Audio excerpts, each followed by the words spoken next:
Thank you, Madam Acting Deputy President. I rise today to talk about a total failure by government in respect of local content, the local content component of our most expensive defence project, the Future Submarine project.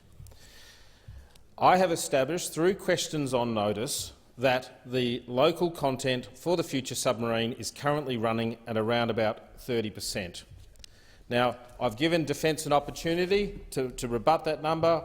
Just reading from the Hansard from estimates in April, I said I'm open to someone at the table saying you're wrong.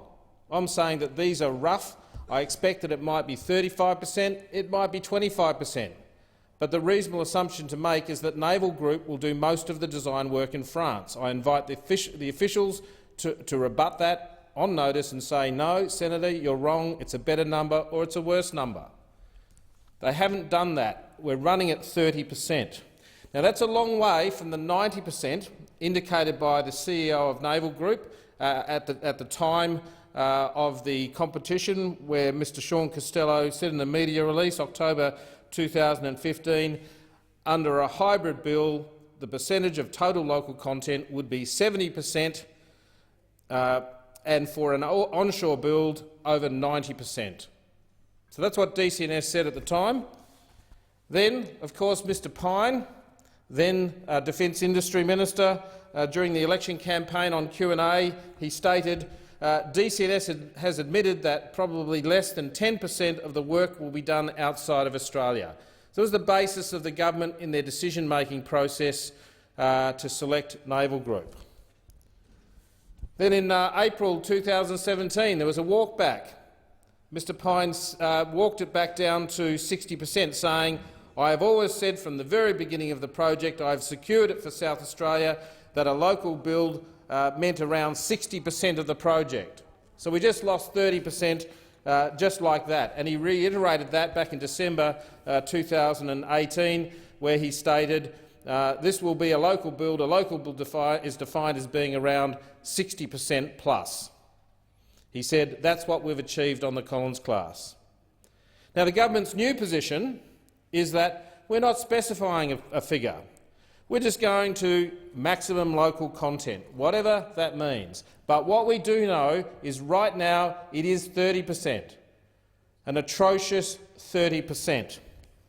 Well, I have something to inform the Senate, something that the government has been using all possible measures to keep hidden from Australian industry.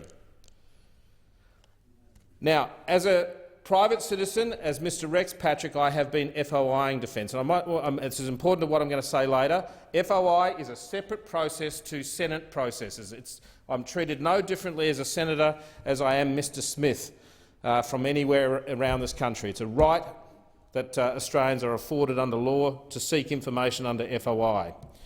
Well, I asked for, under FOI, the Australian Industry Plan that was submitted by DCNS when they were making their offer to the Australian government. In effect, I was asking for what they committed to when they submitted their tender. Well, the first response I got from Defence was, the document doesn't exist. There's no such document. Of course, I challenged that, and then was released a document with a number of exemptions. Now, I've challenged those exemptions. I've spent a year with the Information Commissioner beating down the government's bogus claims about exemptions, and I'm happy to report that I've been successful in my endeavours to get the exemptions overruled. The Information Commissioner has ordered in June, the department released the document to me in full. Now, the contents of this document are so embarrassing to the government that they've appealed the decision to stop me getting access to it. So we're now in the AAT with the government trying to fight me getting access to what it was that Naval Group offered. Now, as a senator, I'm going to reveal what that document says. I'm going to reveal the content of that document. In some sense, I've already done it because it is on a question on notice that is before the Senate at the moment on the notice paper. But in para 5.5 of DCNS's submission to the government, they said, DCNS proposes a contractual program delivery model for the Australian build activity that includes a partnership with ASC. DCNS wanted to partner with ASC such that they could get access to their supply chains to make sure they maximise local content.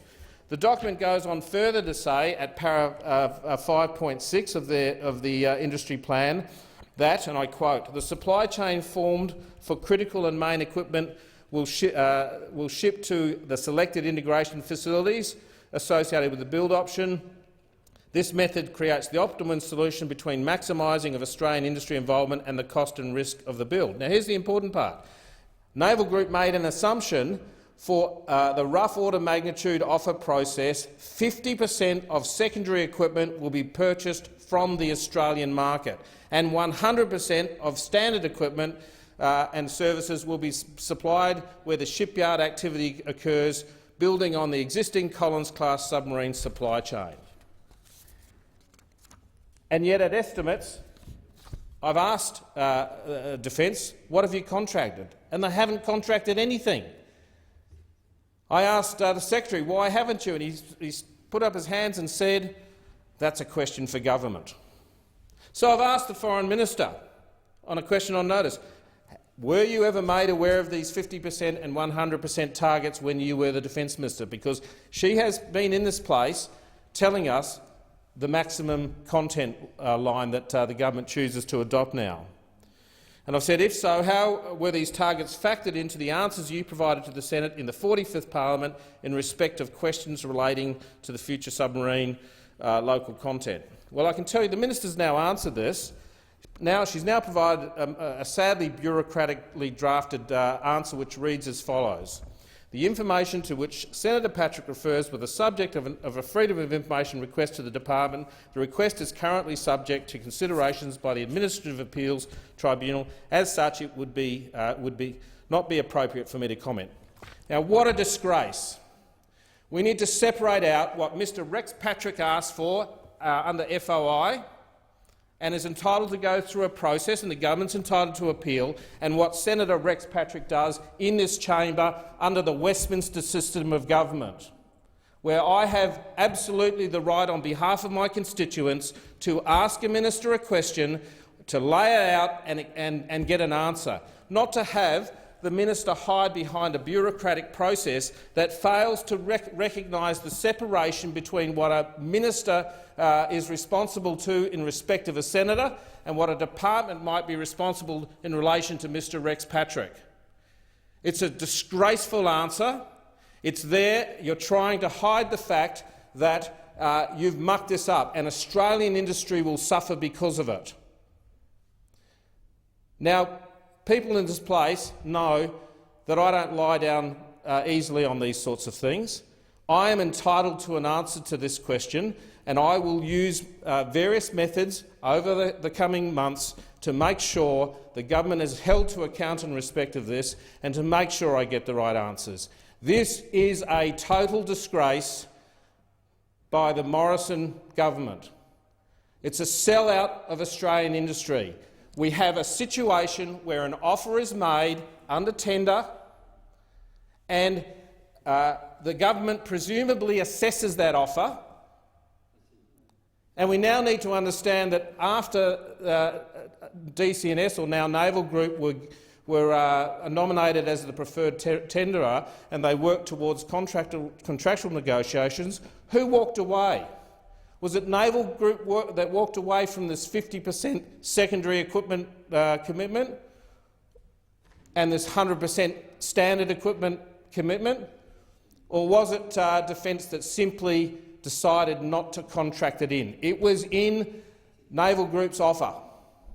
Why have we walked away from Australian industry involvement in this program? We are running at 30%, and Madam Deputy President, Acting Deputy President, this is a disgrace. Senator Bragg.